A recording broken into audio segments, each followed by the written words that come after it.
Hey guys, welcome back to another episode. My name is Mobby and I want to share with you my thoughts, my reaction, my overall impressions of playing Chrono Trigger for the very first time and beating it.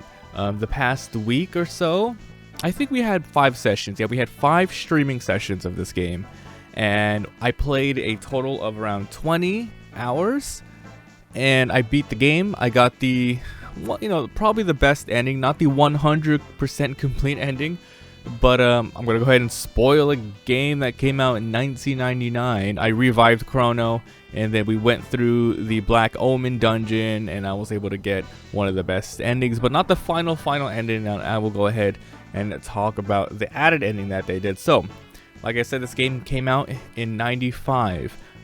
I never played it, and oh man, after finishing the game, exploring all the game had to offer, and just thinking about if I played this game back when I was constantly playing Super Nintendo every single day, how would this rank up as one of my favorite Super Nintendo games? And I thought to myself after I finished it, turned off the stream, chillaxed for a while, I thought, yo, this would not only be one of my top 3 Super Nintendo games of all time, it would probably be one of my top 10 games of all time. It has that much polish, it has that much just overall groundbreakingness in RPGs.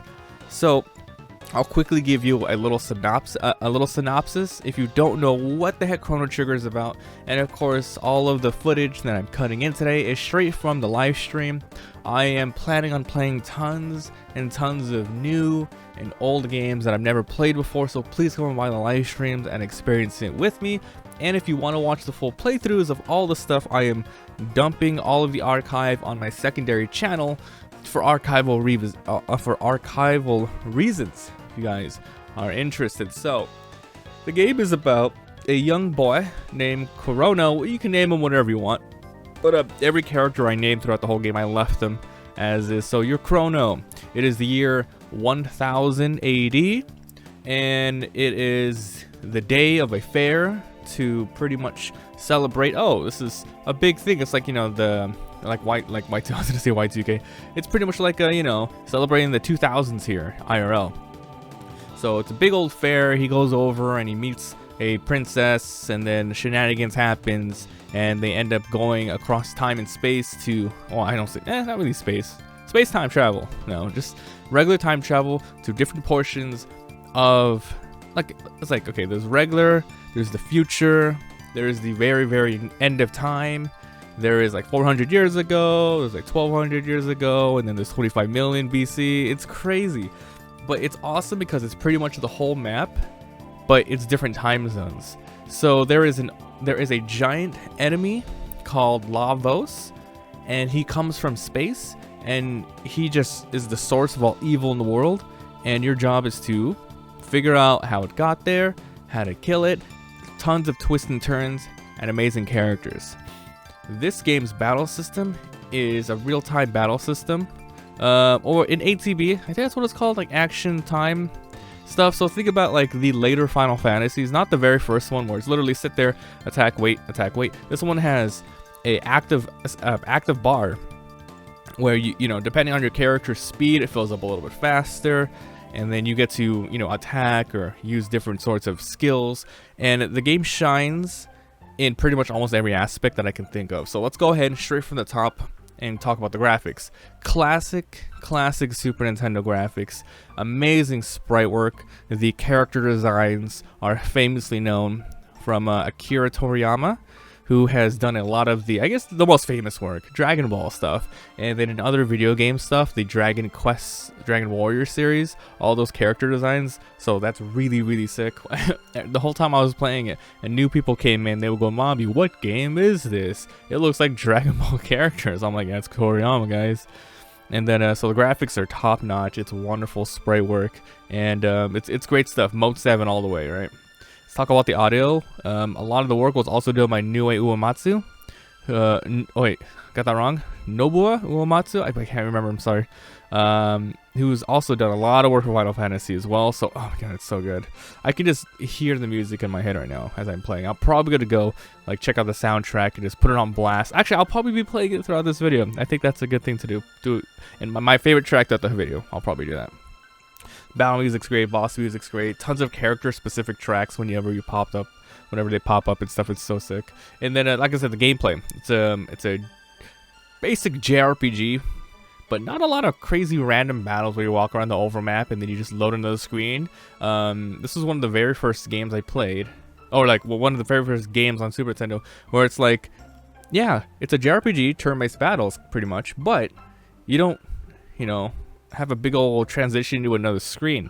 The enemies are right there. You're walking through a forest, tons of rocks around you, an enemy pops up, the screen doesn't change. You fight in the area that you're at, and at that time, that must have been pretty crazy to be all like, oh, I'm at this giant like castle hall. There's like a bunch of like windows and mirrors and chandeliers, and all of a sudden some monsters pop up and you're fighting in this arena. Now, sure, the arena didn't really do much to it. There isn't like environmental hazards. You can't really move your characters around, but randomly your character is going to battle and then they split up either like in a row or they go side by side on other characters, and then sometimes enemies are close together and they're far apart. They're in a giant line, and that forces you to think, oh man, they're grouped together. I'm going to use this AoE that is specific in this little circle, or dang, those characters are lined up. I have a cross slash that I can shoot in a straight line, flamethrower right, and attack them. So it's pretty cool that way. So gameplay is really strategic. There is a basic attacks. You have character skills. A lot of characters have physical attacks. They have magical attacks that do, AoE, elemental damage, healing, status effects, and this is one of the sickest balanced games that makes you actually use everything that you've learned. It makes you use all the items that you've acquired in the game, because the game is easy, but then it slowly gets a little tough. It's very easy until the last, I would say 10% of the game, 20 to 10% of the game is, oh man, balls to the wall. You gotta be on your game. So I never ever looked up how to kill an enemy. Like I figured it out on my own. Like, okay, I'm gonna test out doing a physical attack against the left arm. Oh, it has a high defense. Let's try using magic. Did it work? Maybe if I try different magic, and then it's like, oh, maybe I should probably kill this thing before I kill that thing. Or, oh, this is on a timer. Wait, this enemy is about to counterattack. Everyone lay back, and while they're laying back, I can heal up, and this guy's like, why are they not attacking me? There's a lot of crazy, awesome strategy in this game, and I can't recommend it enough. It was a really amazing and awesome experience, and I should have mentioned this, but like I said, I finished it yesterday, but I binged the game. I can't believe I did this. I streamed it for 10 hours straight, and I beat it. Like I said, 20 hours total. So 4 of the 5 streams were pretty much like 10 hours, and then the last one was 10 hours. I binged it. It's nice Saturday. It's Sunday. I'm going to be playing another game today. If you guys want to come by the live streams, the D Live is linked down below. I'll be playing a couple games today. But yeah, I did it. It was pretty fun and crazy. Okay, so that's the gameplay, and there's so much more to talk about the gameplay. And I don't want to spoil the story. I just gave you the synopsis. You're gonna meet tons of characters, etc., etc. So that's the graphics good, the audio is good, great, the gameplay is freaking amazing. So what else is there to talk about? Bugs? Gripes? None at all. At the time, this is a masterpiece, and I can see why. Now, I have to preface this. A little too late to preface any of this, but I did play this a long time ago. And like I said, I never had the physical cartridge growing up. I had tons of other ones. My favorite Super Nintendo game, Super Mario RPG Legend of the 7 Stars. I beat it multiple times. I even beat it on stream because I wanted to share it with my audience. And I don't remember if I uploaded that to the channels. I might have. I think I did. If I did, it might be on the secondary channel. You can search it up. Mario vs. Games, Mario RPG. If it's not up, it's probably because of some copyright issues and I didn't want to put it up on the channels. That's Mario and Nintendo. A lot of stuff. But yeah, no. It's freaking crazy. And I actually did play the game for the very first time back in the day. I want to say maybe 1999 to 2002. I was on an emulator binge back then, playing tons of games, because it was still like pretty new. Like back then, Super Nintendo stopped publishing and putting out games maybe 6 years by then. I'm like, wow, I can play every single game, So I just went on stuff playing like Breath of Fire, playing Demon's Crest, playing, you know, all the famous ones that I never got to. I have a huge box of Super Nintendo games, which I should probably do like a little video on my collection and talking about my experiences with all the games. I think that would be pretty fun. But I can't stop gushing about this game. It is so good. I never like thought it was overrated. I never thought like people were pushing it too much, because people always say, hey, what's your favorite? Chrono Trigger, best RPG. I never thought, yeah, okay. It's kind of like when people are saying, what's your favorite show? Oh, Game of Thrones, Game of Thrones, Game of Thrones. Like, I'm tired of hearing it. I was never tired of hearing about Chrono Trigger. So when I jumped in, I was pretty much indifferent to it, and I only played it for a little bit back then, but it was so freaking good. So like I said, my overall experience thoughts, it's so good. It's so good. Like I said, I'm dumping the whole streams on my secondary channel. I'm not gonna cut those on up, because like the reason why people cut up videos is to make it easier for people to see. But the thing is, though, it's the same amount of time. It just looks better, but it's an old school game. No one's really looking for that, so I'm just dumping it for people who actually want to watch it. So it's 5 videos, 5 full streams.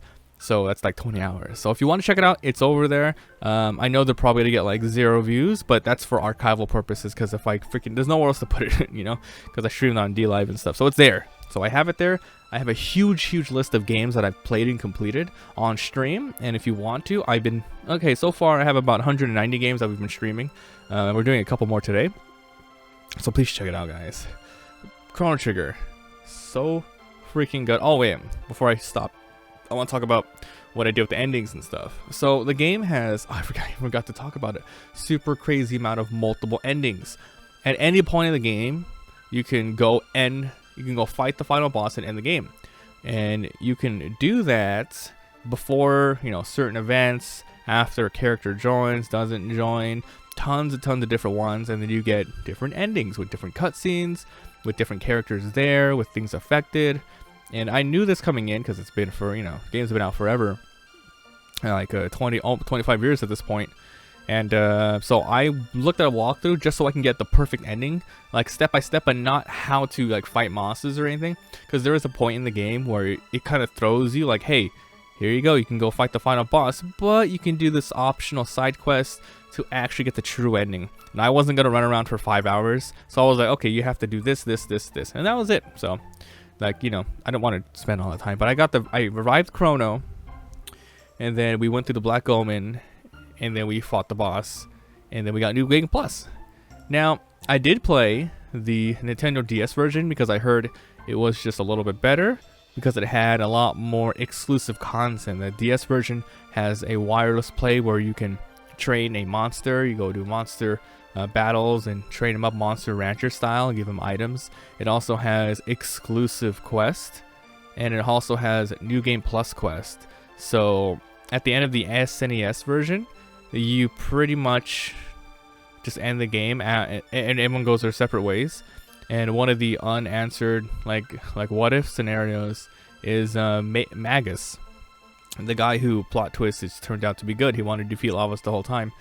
So he pretty much ends and he goes searching for Shala, who is another character. I won't explain who it is, but he goes searching for this woman, and then it ends there. The DS version pretty much adds in a little extra tiny campaign where you go through a couple dungeons and you fight remastered versions of bosses and harder ones, and then a new dreamlike upgraded version of Lavos, the final boss, and then you unlock the Dream Blade. I think it's Dream Blade, Dream Sword, which is Chrono's most strongest weapon. And then every character has their own optional like thing to do. So it's pretty freaking crazy. So I didn't do all that, but I saved it. I can always come back to it because there's like not much stopping me from doing it, which is good. Chrono Trigger, one of the best games I've ever freaking played in my life. I'm 28 as of this video is, and played tons of games, tons of games. But I'm so glad I finally took the time to chill and stream the whole thing and have fun with it and not really rush it. I could have maybe ended it in 16 to 18 hours, but you know, I did some grinding here or there. I made sure that I was actually prepared. It wouldn't be a chore. And wow, the difficulty on the final boss was so good. It was really fun figuring out how to kill it. And wow, I thought I was over prepared for this boss. No, I would say I was pretty on par. I don't know what the usual level is, but I was around level 50. exact 50, like 49 to 51 were my characters levels. I use Chrono, I use Marl, and I use Frog to do that. And it was one of the craziest final boss battles I've ever had. And it made me use literally all of my wits to fight this boss. And I bought like a million consumables and barriers and stuff. I pretty much went through all of it. By the end of the fight, I used like 7 mega elixirs and all that stuff. It was so sick. I thought I was gonna game over. But then no, I did it, and it was a fun experience. The DS one also has full motion cutscenes. I think those might be like PS1 stuff, and then they ported it to the DS ones, but it looks good. It's really, really amazing. So, I mean, I don't know what else to say. I'm pretty sure I'm missing out some really awesome things that people love about the game. But I think I covered everything, at least at the very top of my head. If I were to go favorite character, definitely Chrono and Frog. I guess the party I had, Marl too. Yeah, it's cool. So this game also has some pretty fun replayability with New Game Plus. You can do like combos with other characters, and you can do a full playthrough with them. Wow, dude, I really wish I played it back in the day, because I probably would have spent over 100+ hours doing everything. And back then, not too much internet access. Like Super Mario RPG, I figured out how to do everything on my own. Played it multiple times. I unlocked all the secrets. But here on Chrono, it's pretty much the same thing. Like, you could figure out how to do all the optional stuff. It just would take you a little bit of time, but then that's the fun of exploration. So, one of the best, guys. One of the best. I cannot recommend it enough. You have to play it for yourself. And let's say you did play it and you didn't finish it. Go back. It's freaking worth it. Go back in time to go play it, not in time. But okay, anyway, guys, that was just my little thoughts about Chrono Trigger. I wanted to share it, because it's just it deserves it. It's a great freaking game. I can't wait to play anymore. As a matter of fact, if you guys have any like old school retro games that you could recommend me, that it's just it could be anything. Like, oh, you're very nostalgic for this game, or this is an amazing game, everyone needs to play this classic like Chrono Trigger. Please let me know, and I'll definitely take a mental note and write it down, and then maybe we'll play it very soon. So let me know your guys' thoughts, and if I forgot to talk about anything, thanks for being here. Thanks for watching. Come on the live streams, DLive. There's a link down below. I'll see you guys next time.